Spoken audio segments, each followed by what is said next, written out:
Araw po ng Lunes, kamimisa lang po natin marahil.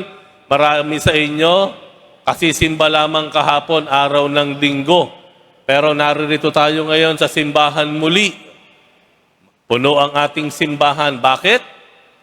Dahil alam natin, espesyal ang araw na ito. Yung bang ang pakiramdam mo, birthday ng nanay mo. Minsan mas excited ka pa kaysa sa nanay mo. Si nanay, simple lang ang gusto niya, pero ikaw naghanda ka ng sobra-sobra, no? Nag-imbita ka pa ng mga ilang kaanak, dahil espesyal si nanay. At ngayon, alam natin, espesyal dahil birthday ni Nanay Maria, ni Mama Mary. Palakpakan natin ang mahal na Birheng Maria. Sabihin natin, Happy Birthday, Mama Mary! Napakalapit sa ating mga puso ang mahal na Birheng Maria. Sa katunayan, dito sa Quiapo, meron po tayong ina na tinatawag dito. The Marian image of Quiapo Church ay ang mahal na Birhen ng Buena Hora. Makikita niyo po sa inyong kawing kanan, yung side chapel po diyan.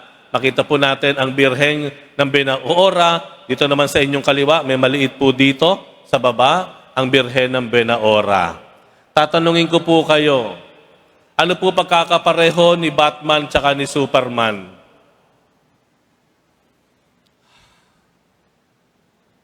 Pagkakapareho nila, pareho silang superhero, tama? Sila po ay kilala natin na magliligtas sa sangkatauhan. They will save the world. Si Batman at si Superman.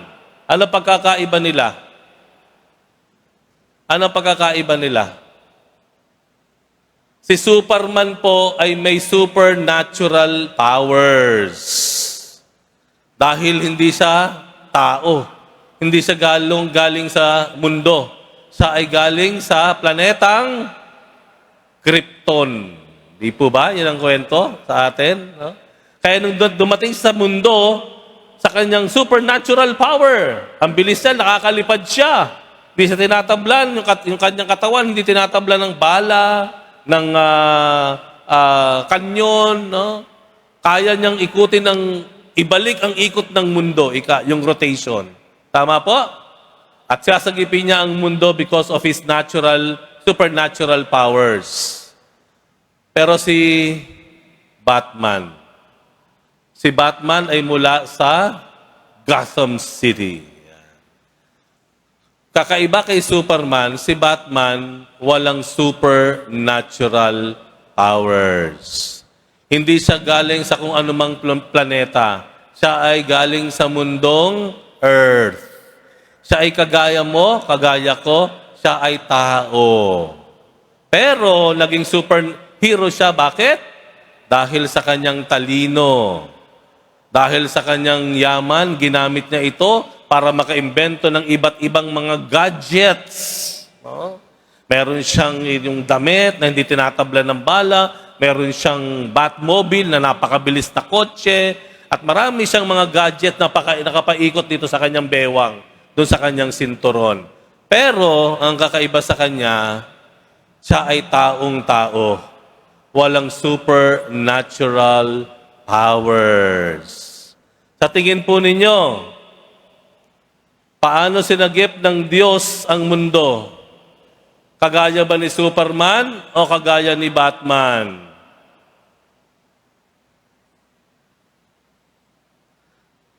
Sinimulan ng Diyos ang pagsagip sa mundo, ang pagligtas sa sangkatauhan sa pamamagitan ni Maria, anak ni Joaquin at ni Ana.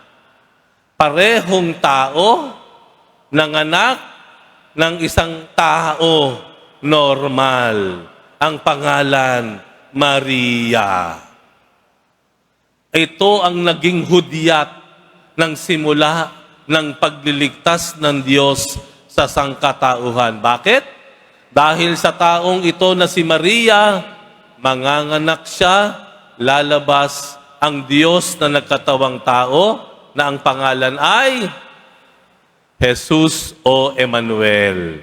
Sa makatuwid, ang pagsilang kay Maria ay pagpili ng Diyos na gamitin mismo ang tao para sagipin ang kanilang sarili.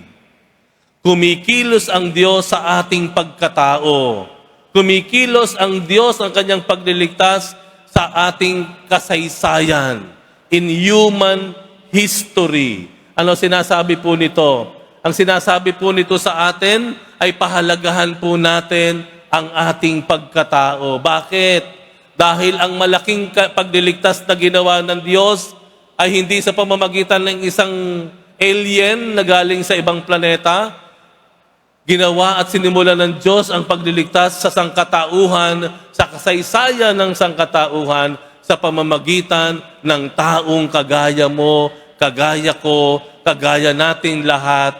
Kaya dapat pahalagahan po natin ang ating pagiging tao.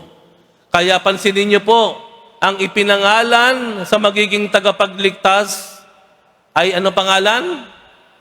Emmanuel. Ang ibig sabihin, nasa sa atin ang Diyos, God with us.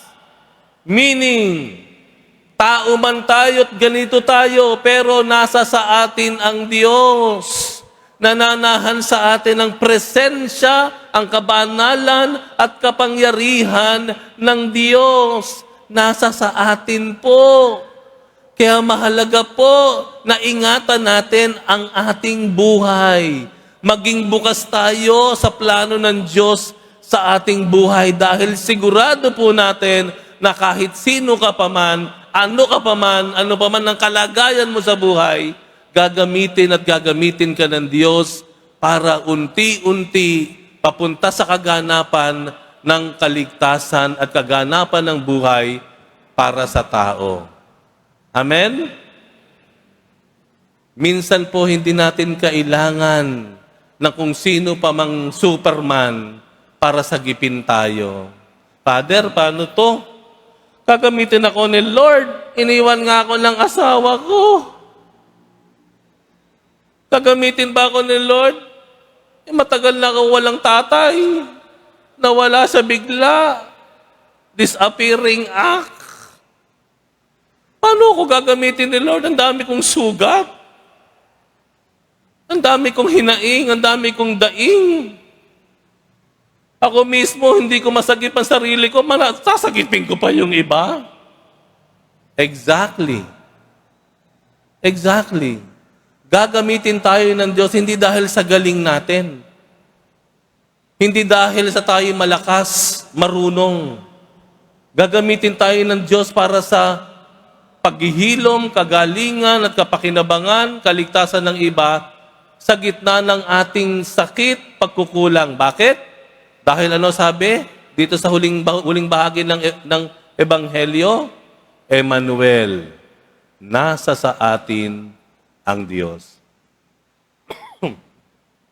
Dahil nananahan ang Diyos sa atin. Naniniwala po ba kayo doon? Ng Diyos, kahit ano pang tingin sa sarili niyo sa salamin, nasa sa inyo ang Diyos. Nasa sa atin ang Diyos. Kung magiging bukas lang tayo sa galaw at kilos ng Diyos, hindi tayo mahihirapang makamtan ang inaasam nating kalayaan mula sa kahirapan, kalungkutan, gulo sa ating bayan. Ang magliligtas po sa ating bayan, ang magsasalba sa ating bayang Pilipinas, tayo rin po. Tayo na pinanahanan ng Diyos. Tayo na ginagamit ng Diyos. Tayo na tumanggap sa Diyos. Tayo rin po. Kaya ang birthday ni Mama Mary ay paalala sa atin na kahit ang Mama Mary taong-tao, ginamit ng Diyos, tayo po, taong-tao, with our strengths and weaknesses, with our victories and failures, gagamitin tayo ng Diyos. Maniwala lang po tayo. Minsan kasi po, ang unang sumusuko sa atin ay yung ating sarili. Ang unang-unang pumupula sa sarili mo ay ikaw din.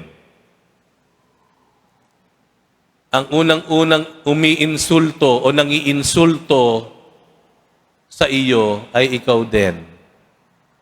Ang unang-unang nagmamaliit sa iyo, walang iba, kung ikaw din. Kulang po tayo sa pagkilala ng Diyos na nanahan sa atin. God with us, Emmanuel, nasa sa atin ang Diyos. Sama-sama po nating iangat ang ating buhay. Sama-sama po nating paunlarin ang ating kabuhayan. Sama-sama po nating iligtas ang ating bayan. Gamitin po natin ang magandang pagkatao na niregalo ng Diyos sa atin at pinananahanan ng Diyos.